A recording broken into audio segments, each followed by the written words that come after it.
Bhimavaram DSP Jayasurya వ్యవహారాలపై ఉప ముఖ్యమంత్రి పవన్ కళ్యాణ్ ఆగ్రహం వ్యక్తం చేశారు. డీఎస్పీ వ్యవహార శైలి ప్రవర్తనపై తక్షణ నివేదిక పంపించాలని జిల్లా ఎస్పీకి ఆదేశాలు జారీ చేశారు. భీమవరం పరిధిలో జూద శిబిరాలను ప్రోత్సహిస్తున్నారని, సివిల్ వివాదాల్లో జోక్యం చేసుకుంటున్నారని డీఎస్పీపై తీవ్రమైన ఆరోపణలు ఉన్నట్లు ఆయన పేర్కొన్నారు. కూటమి నేతల నుంచి కూడా తమకు ఫిర్యాదులు అందినట్లు తెలిపారు. డీఎస్పీపై వచ్చిన ఆరోపణలను హోంమంత్రి, డీజీపీకి తెలియజేయాలని సంబంధిత అధికారులను ఉప ముఖ్యమంత్రి ఆదేశించారు. దీనిపై మరింత సమాచారం మా స్పెషల్ కరెస్పాండెంట్ రాజేష్ అందిస్తారు. రాజేష్, చెప్పండి, లేటెస్ట్ అప్డేట్స్ ఏంటి దీనిపైన?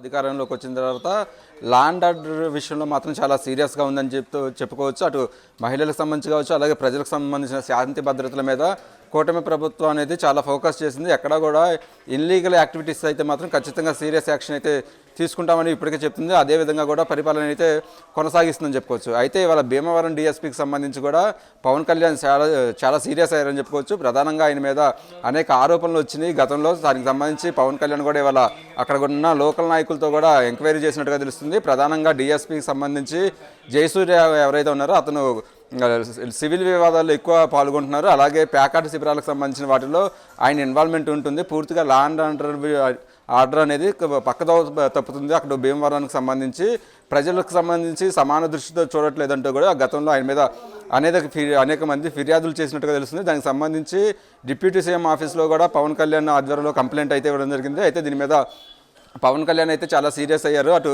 కూటమికి సంబంధించిన నాయకులతో కూడా పవన్ కళ్యాణ్ మాట్లాడినట్టుగా తెలుస్తుంది. వెంటనే మాట్లాడిన అనంతరం పశ్చిమ గోదావరి జిల్లా ఎస్పీతో కూడా ఆయన ఫోన్లో మాట్లాడారు. పూర్తిగా డీఎస్పీకి సంబంధించిన వ్యవహార శైలి మీద వెంటనే ఎంక్వైరీ చేసి ఒక నివేదిక ఇవ్వాలంటూ కూడా ఆయన ఇప్పటికే ఆదేశాలు జారీ చేశారని చెప్పుకోవచ్చు. ఎట్టి పరిస్థితుల్లోనూ అటు పోలీస్ డిపార్ట్మెంట్లో ఇలాంటి డీఎస్పీ స్థాయి అధికారి అనేది ఇట్లాగా ఇల్లీగల్ యాక్టివిటీస్లో పార్టిసిపేట్ అనేది కూడా అటు పవన్ కళ్యాణ్ చాలా సీరియస్గా పనిచేశారు. ఎందుకంటే ఒక పక్క ఆంధ్రప్రదేశ్కి సంబంధించి పెట్టుబడులు రావడంలో కీలక పాత్ర పోషిస్తున్నారు. ఇక్కడ శాంతి భద్రతలు అనేది చాలా క్షుణ్ణంగా చాలా శాంతి భద్రతలు కూడా ఇక్కడ చాలా అదుపులో ఉన్నాయంటూ కూడా ఇప్పటికే అటు సీఎం అలాగే డిప్యూటీ సీఎం చెప్తున్న పరిస్థితి అయితే కనిపిస్తుంది. దానికి సంబంధించి మంత్రులతో పాటు సీఎం కూడా విదేశాలకు వెళ్తున్నారు. పెట్టుబడులకు సంబంధించి ఇక్కడ పూర్తిగా అనుకూల పరిస్థితులు ఉన్నాయి.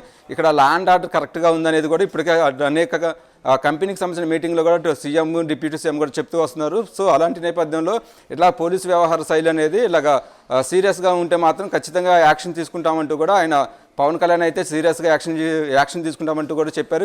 జిల్లా ఎస్పీకి సంబంధించి కూడా నివేదిక ఇవ్వాలంటూ కోరారు. పూర్తిగా నివేదిక వచ్చిన తర్వాత ఆ నివేదికను అటు హోమ్ మినిస్టర్తో పాటు రాష్ట్ర డీజీపీకి కూడా అందించాలంటూ కూడా ఇప్పటికే డిప్యూటీ సీఎం కార్యాలయ అధికారులకు కూడా పవన్ కళ్యాణ్ అయితే ఆదేశాలు జారీ చేశారని చెప్పుకోవచ్చు. ఎందుకంటే పూర్తిగా అటు పాలనా పరంగా అయితే ఖచ్చితంగా కూటమి ప్రభుత్వం అనేది కలుపుకొని పోతుంది. కూటమి ప్రభుత్వానికి సంబంధించి కావచ్చు, ప్రజలకు సంబంధించిన విషయాల్లో మాత్రం ఎట్టి పరిస్థితుల్లో లా అండ్ ఆర్డర్ కరెక్ట్గా ఉండాలి. అటు ప్రజలకు సంబంధించిన వాటిలో కూడా కొంతమంది రౌడీ షీటర్లు ఇన్లీగల్ యాక్టివిటీస్ పార్టిసిపేట్ చేస్తే వాళ్ళ మీద కూడా సీరియస్గా యాక్షన్ తీసుకుంటున్నారు. అలాంటిది పోలీస్ డిపార్ట్మెంట్లో కూడా ఇలాంటి యాక్టివిటీస్ ఉంటే మాత్రం ఖచ్చితంగా యాక్షన్ తీసుకుంటామంటూ కూడా అటు కూటమి నేతలు ఇప్పటికే సీరియస్గా అయితే చెప్తున్నారని చెప్పుకోవచ్చు. దానికి సంబంధించి పవన్ కళ్యాణ్ కొద్దిసేపటి క్రితం ఎస్పీతో మాట్లాడారు. దాని మీద ఇవాళ ఈ నైట్ వరకు కానీ రేపు మార్నింగ్ వరకు కానీ ఒక నివేదిక కూడా వచ్చే అవకాశం ఉన్నట్టుగా తెలుస్తుంది. వెంటనే ఆ నివేదిక వచ్చిన తర్వాత అధికారులు అటు డీజీపీతో పాటు హోమ్ మినిస్టర్ కూడా ఈ నివేదికను అందజేయనున్నారు. దాని తర్వాత అతనికి సంబంధించిన యాక్టివిటీస్ మీద నిజమని తెలిస్తే ఖచ్చితంగా యాక్షన్ తీసుకుంటామంటూ కూడా అటు డిపార్ట్మెంట్ నుంచి కూడా సమాచారం అందుతుంది. సో ఈ నేపథ్యంలోనే పవన్ కళ్యాణ్ అయితే